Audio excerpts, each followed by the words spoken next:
Welcome back to the Sampan Viking on China channel. Whatever happened to corruption in China? Well, you don't have to go back too many years, and that would have been a very strange question to ask. If you go back certainly 10 years, but maybe only as little as 5, 6 years ago, corruption in China was the mainstay of virtually every major mainstream media organization in the West. It was about crooked local government officials taking backhanders for every little task they have to do. It was about workers in dispute with factory bosses linked to the party for taking their wages and conditions, etc. It was villagers up in arms because greedy party officials were trying to steal their land.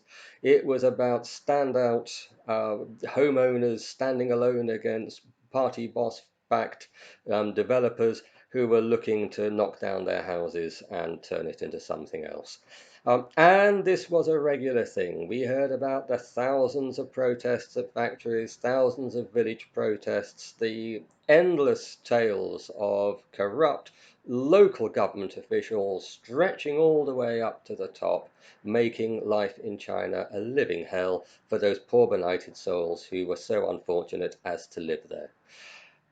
And today, you don't hear anything about it. So, what's happened? I mean, don't get me wrong, I'm not looking back wistfully on a golden age of graft. It's simply that it is such a big story to suddenly disappear pretty much without trace. Now, it has to be said is that Chinese President Xi Jinping has himself invested a huge amount in anti-corruption drives since he came into office. To the point where this itself was criticized, of course, by the Western media as a crackdown on opposition within the party to enable to make himself paramount leader overall.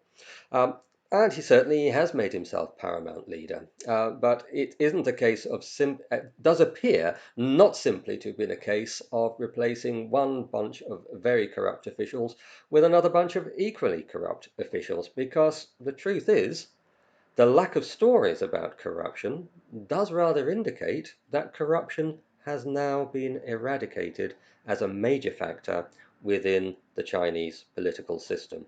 And we've seen this done in so many ways. The giving of gifts now outlawed, the kind of dinners that can be given, the hosting, the entertaining that can be given.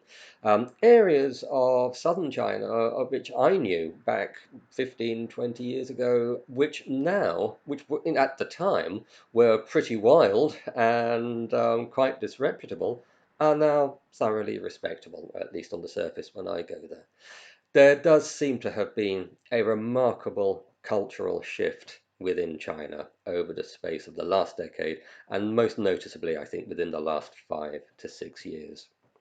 It's quite an achievement in its own right. It has turned around a system which had been prone to abuse, which now seems to be, on the surface, as far as I can see, subject to those with greater knowledge on the ground coming and correcting me, eradicated. And I think there's another part to this as well.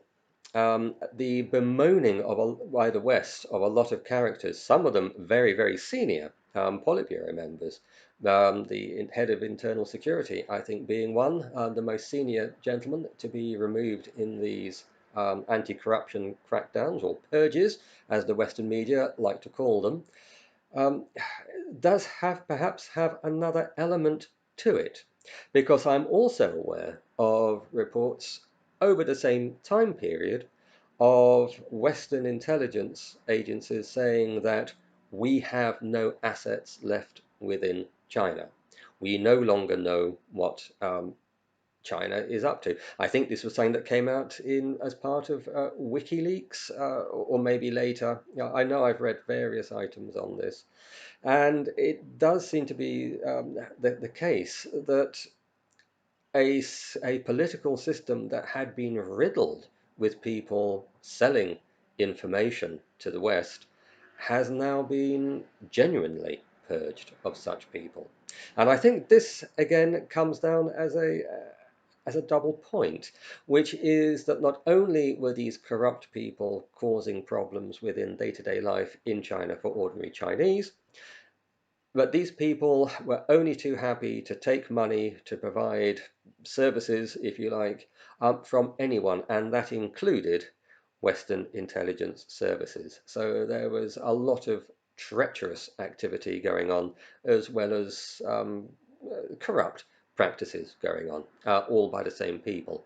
And that the removal of corrupt officials has also ended treasonable officials as well. So a totally transformed China, on the face of it, a China where public services are fit for purpose and deliver what they are supposed to, and where loyalty, genuine loyalty to the party and not to the greenback, is now the norm.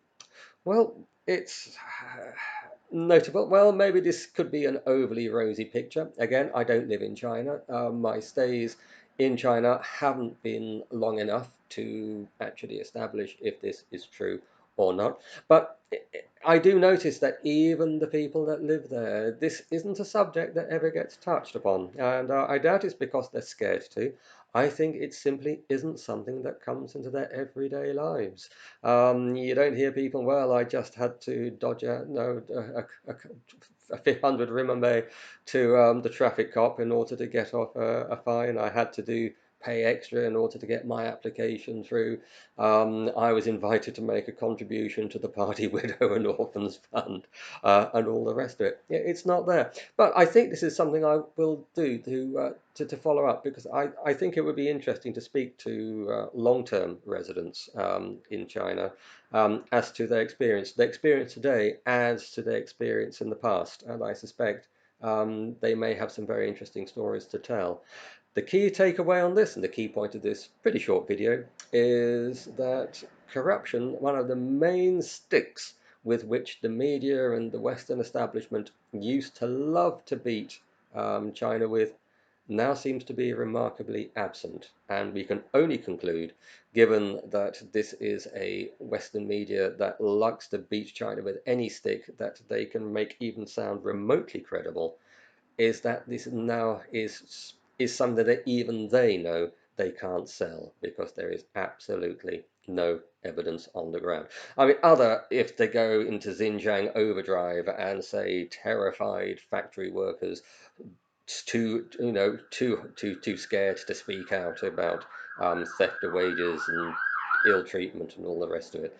But those sort of days seem to have gone. Just looking at the standard of living in China, the general level of affluence, the general level of optimism, it's too visible, too easy to disprove, and we would be truly entering into a total looking glass world if the media started to sell us those sort of stories, which are so palpably easy to disprove. Well, there we go. Corruption in China seems to be now under control, and a new generation of genuinely patriotic party workers are occupying positions of authority throughout the greater part of the Chinese political system, provincial and central. I will be following up on this. I think it's a very interesting topic. It might take some time. It won't be a 5-minute topic, but in the meantime, I will say thank you very much for joining me to raise a very interesting question. I haven't been able to give too many answers, but I think it certainly does raise a very interesting question. If you've been interested also in this question, then please show your appreciation by liking. If you don't subscribe to this channel yet, please do. It's free. It doesn't cost you anything. If you want to be notified of any new releases, please ring the bell. And if you have anything to say that would be helpful to the conversation, or simply to show your appreciation for raising the topic, please leave a comment. I will respond, answer, or make some essential reply of some sort in the appropriate way. Thank you very much, and I look forward to you joining me for future videos.